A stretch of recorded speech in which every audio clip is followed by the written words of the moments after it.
Bismillahirrahmanirrahim. Assalamualaikum warahmatullahi wabarakatuh.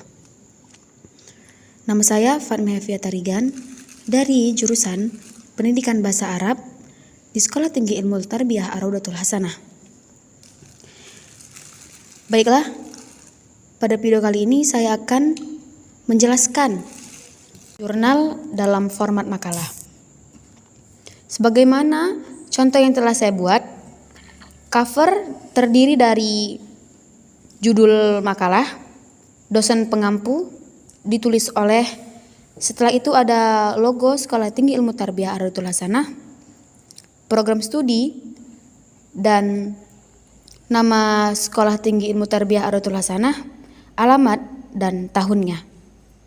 Setelah cover terdapat prakata, dan di prakata kita mengucap syukur kepada Allah Subhanahu wa Ta'ala, kemudian sholawat kepada Nabi Muhammad SAW, dan setelahnya ada permohonan maaf jika ada kekurangan di dalam makalah. Dan setelahnya bagian isi.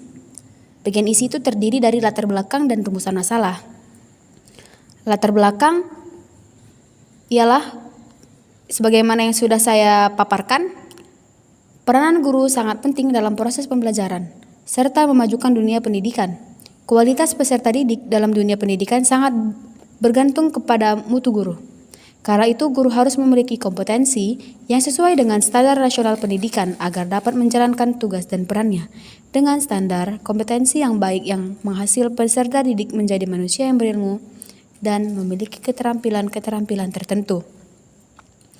Pendidikan bukan hanya sekedar menyampaikan ilmu pengetahuan yang sudah dikenal, akan tetapi harus dapat memperkirakan berbagai jenis keterampilan dan kemandirian yang akan datang, sekaligus menemukan cara yang tepat dan supaya dapat dikuasai oleh peserta didik.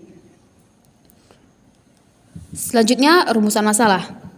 Yang pertama, apa itu peran guru? Yang kedua, bagaimanakah ruang lingkup pendidikan integratif? Selanjutnya, bagian konten atau intisari. Yang A, peran guru. Guru memainkan peran signifikan dalam menentukan kualitas output sebuah lembaga pendidikan.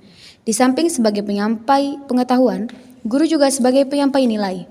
Pendidikan juga merupakan hal yang sangat penting dalam peradaban manusia. Maju tidaknya suatu bangsa sangat tergantung pada pendidikan bangsa tersebut. Masih banyak guru yang belum memiliki kompetensi sesuai dengan tugas dan tanggung jawabnya. Seharusnya menjadi sosok yang digugu dan ditiru oleh para peserta didiknya. Digugu berarti dipercaya, sedangkan ditiru berarti diikuti atau dijadikan sebagai teladan, baik dari segi keilmuan yang berupa ucapan maupun tindakan. Oleh karena itu, guru dituntut untuk memiliki kompetensi dan profesionalitas. Guru harus mampu mengelola dirinya sendiri dalam melaksanakan tugas dan kewajibannya sehari-hari, memiliki pengetahuan luas dalam bidang pendidikan, kemandirian, komitmen, visioner, kreatif, dan inovatif, sehingga pendidikan integratif dapat diwujudkan. Selanjutnya yang B, ruang lingkup pendidikan integratif. Istilah integratif secara bahasa berarti penyatuan hingga menjadi kesatuan utuh atau bulat.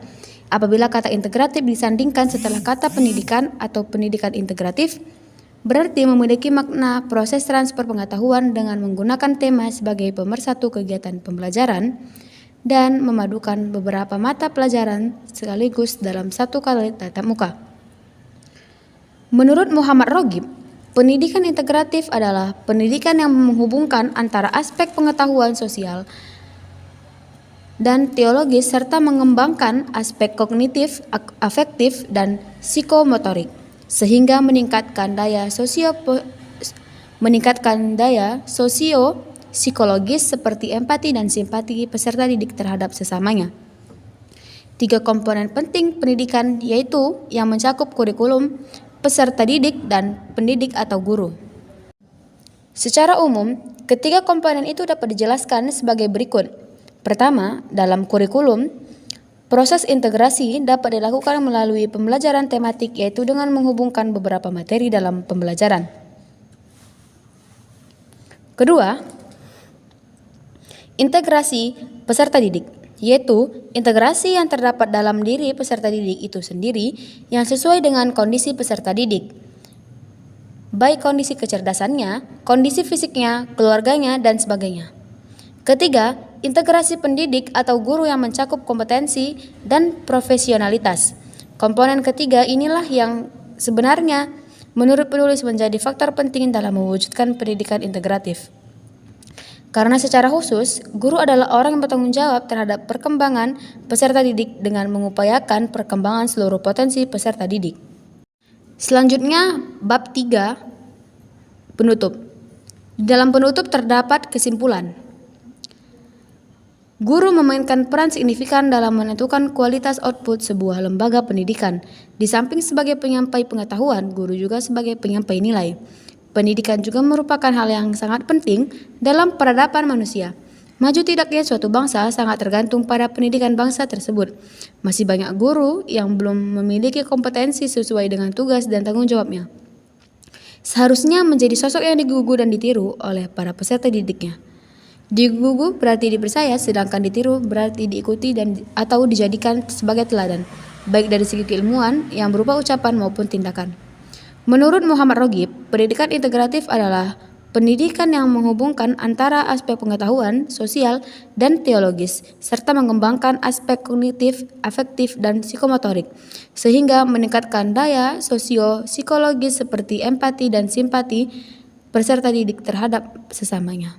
Dan bagian akhir, daftar pustaka. Sebagaimana yang kita telah pelajari di bahasa Indonesia, menulis daftar pustaka itu diawali dengan nama pengarangnya, kemudian tahun diterbitkannya. Setelah itu kita menulis juga judul bukunya, setelah itu tempat diterbitkannya dan penerbit. Oke. Mungkin ini saja yang bisa saya sampaikan, lebih dan kurangnya saya mohon maaf. Wabillahi taufiq wal hidayah. Wassalamualaikum warahmatullahi wabarakatuh.